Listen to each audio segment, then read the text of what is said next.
Social media is where Generation Z live, learns, and connect, but it's also where many of them get hurt. The article Cyberbullying on Social Media and its Implication for the Mental Health of Generation Z in the Context of the Second Principle by Hardianto, Iriansha, and Puji Astuti highlight how cyberbullying has become one of the biggest hidden dangers online, causing stress, anxiety, and emotional harm to young people this day.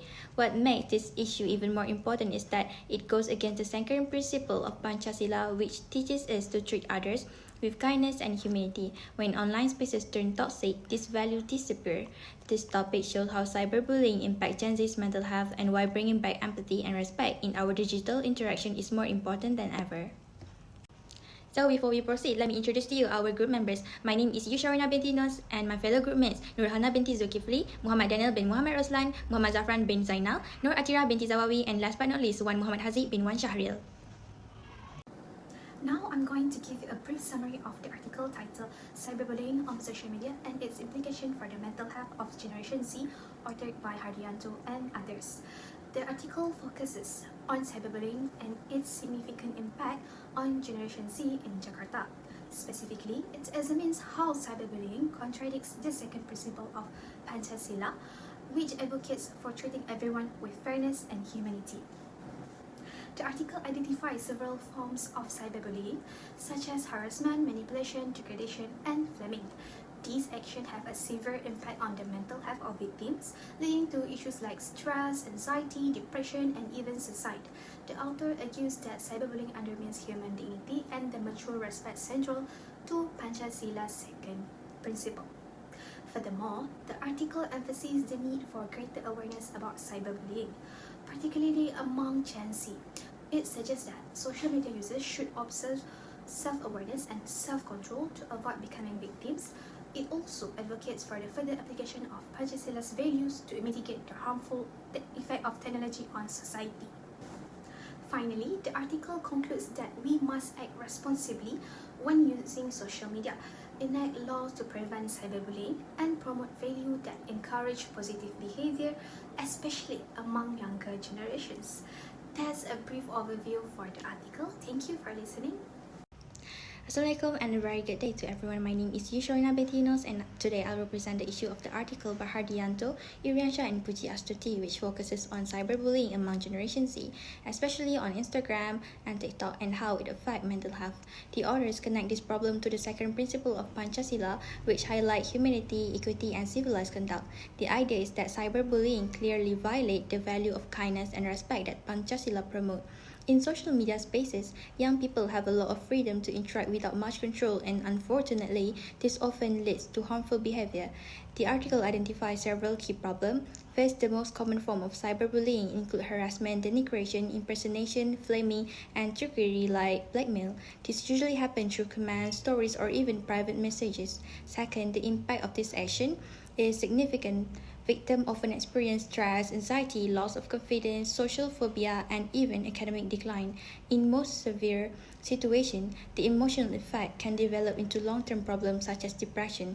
This shows that cyberbullying is not only a social issue but also a serious mental health concern for students. Another issue highlighted in that many youth still do not fully embrace the values of Pancasila in their online behavior. Although Pancasila is taught in school, it does not always translate into digital ethics. The paper also mentioned that Indonesia already has legal protection under Undang-Undang Informasi dan Transaksi Elektronik, but many teenagers do not know how to report cyberbullying or afraid of being judged. This results in weak enforcement and leave victims without protection. The article also has a research gap. Since it only used 10 reviewed studies, the data is limited and descriptive. It shows patterns but does not measure how widespread cyberbullying really is or which groups are most at risk.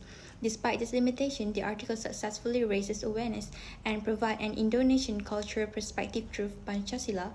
To address the issue, the authors recommend improving digital literacy, strengthening parental guidance, and encouraging schools to teach responsible online behavior and empathy.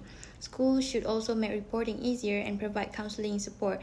This suggestion aligns with global studies that show school-family cooperation is the most effective approach in reducing cyberbullying. As a supporting source, the article by Kwan also showed that cyberbullying is strongly linked to anxiety, depression, and emotional distress among young people, which supports the mental health findings in the main article. That's all from me, then I will pass to the next presenter. We agree that cyberbullying has a very strong negative impact on young people's mental health. Today, many teenagers spend a lot of time on social media, and this makes cyberbullying a serious and urgent problem. When someone receives hurtful comments, messages, or rumors online, it can affect how they feel about themselves and their life. According to the claims, Generation Z may face permanent mental health damage because of cyberbullying. This is because online bullying can create many emotional and psychological problems. For example, victims often feel stressed, anxious, and depressed. They may also feel insecure and start to lose confidence in themselves. The claims also mention that this effect can be both short-term and long-term. In short term, young people may feel sad, scared, or angry. In the long term, the emotional wounds can stay with them and affect their overall well-being. They might feel socially isolated and avoid interacting with other people because they no longer feel safe either online or in real life. Another important point is that repeated online harassment can make victims question their self-worth. They start to believe that negative things said about them. As the claims highlight, social media platforms are now a big part of teenagers' daily life. Because they spend so much time online, the chances of facing cyberbullying become even higher. This is why cyberbullying should not be taken lightly, and we must raise awareness to protect the mental health of young people. Okay, hi, I'll be presenting the key arguments for the article on cyberbullying and its effect on Generation Z mental health. The article discusses how cyberbullying is strongly linked to increased depression, anxiety, loneliness, and other psychological distress, particularly among young people. A study by C.L. Nixon in 2014 reveals that victims of cyberbullying, especially teenagers, experience emotional damage that extend beyond temporary sadness, leading to lasting psychological effects. A study by Lutfi Hardianto 2024 shows that Generation Z is very vulnerable to cyberbullying. This is because they spend a lot of time on social media like Instagram and TikTok. These platforms make it easy for bullying to happen, especially when people can hide their identity. The things posted online also stay there permanently, which makes Gen Z feel even more stressed, insecure, and isolated. In conclusion, cyberbullying is not just a social issue, but also a health issue. Continuous online harassment can harm the mental health of Generation Z in the long run. That's why it's important for society to increase awareness and take action to prevent this problem. Hello everyone. Based on our report analyzing the impact of cyberbullying on Generation Z, we have broken down our findings into supporting arguments regarding the severity of this issue and critical counter-arguments regarding the science. Let's examine the validity of these assertions.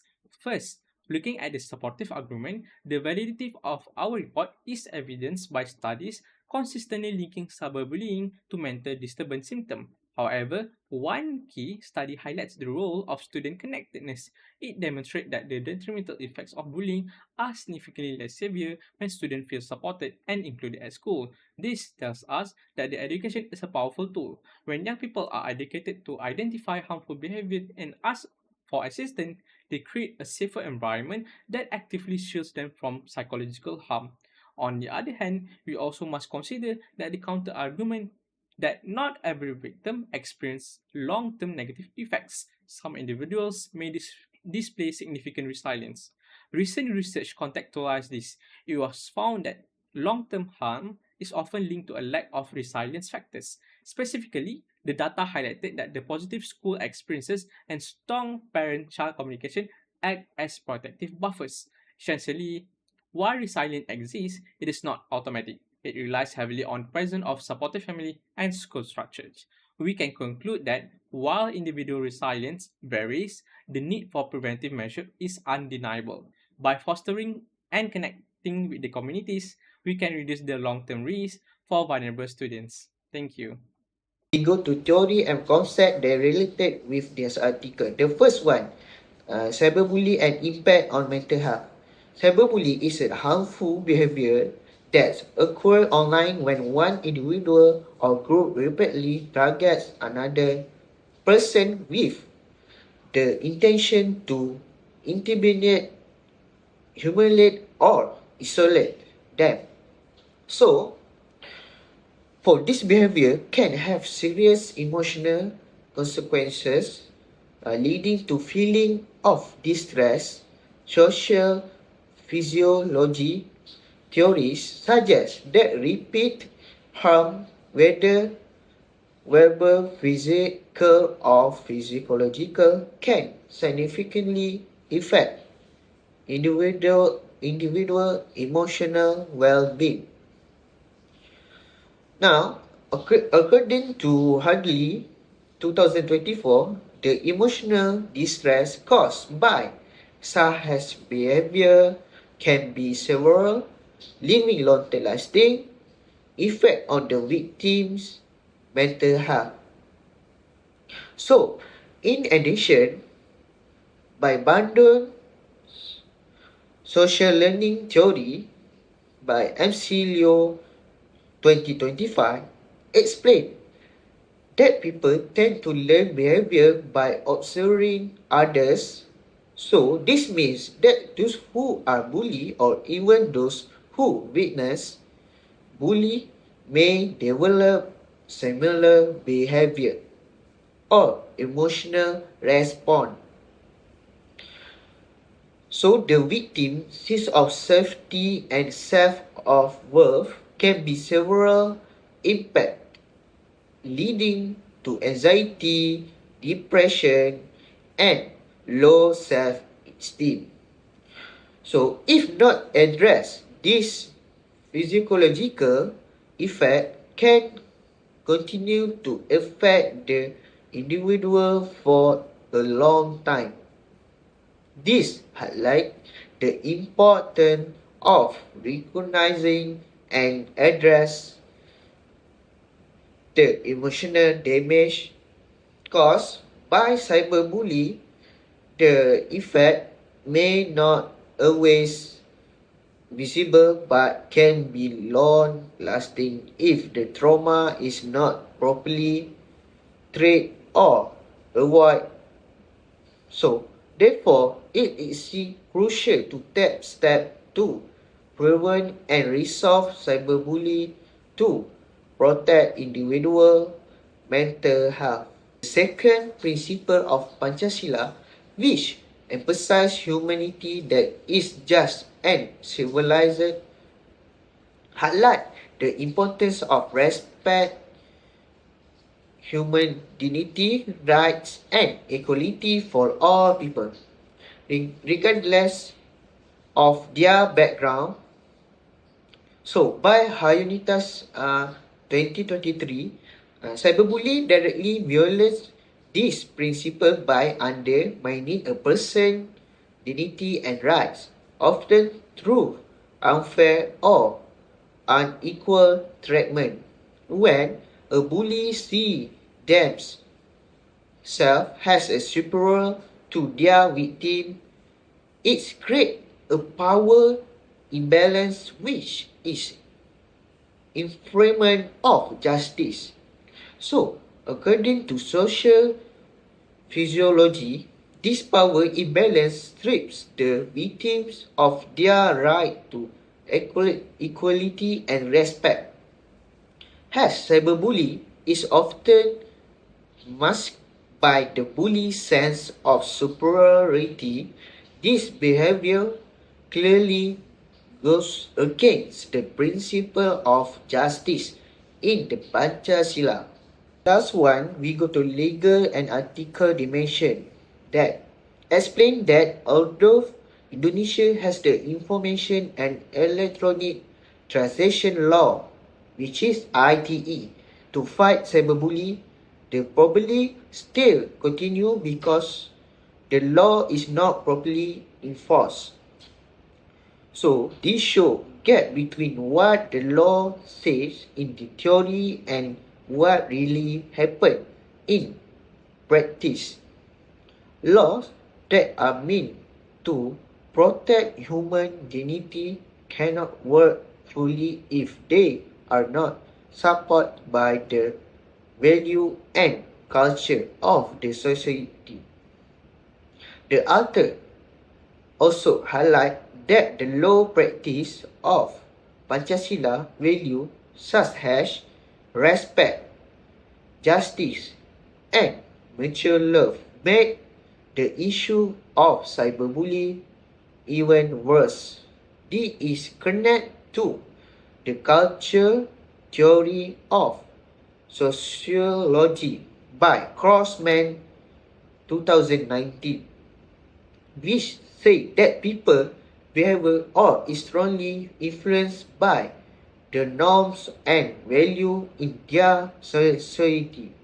If a society does not value empathy and respect, harmful behavior like cyberbullying are more likely to grow. So, for to truly reduce cyberbullying, we need both strong legal action and a change in culture so that respect and human are truly practiced in daily life. Our presentation has come to an end. First of all, thank you to our dear lecturer, Dr. Kamisa, for her guidance and support. And thank you for your attention. We really appreciate the chances to present this topic, and we hope the insight we shared today help us to create a safer and more humane online environment. Thank you so much.